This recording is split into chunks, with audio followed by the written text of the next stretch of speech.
விதியின் விளையாட்டு எப்போது முடியும் தெரியாதே.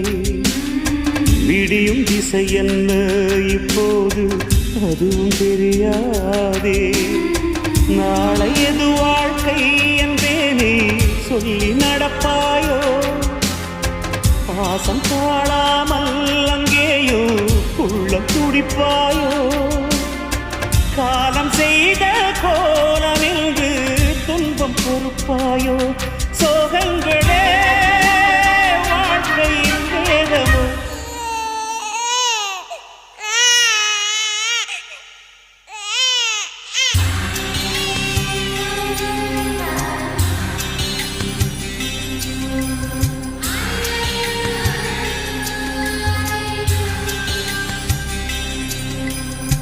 கங்கை நதியே கங்கை நதியே போகும் வழியே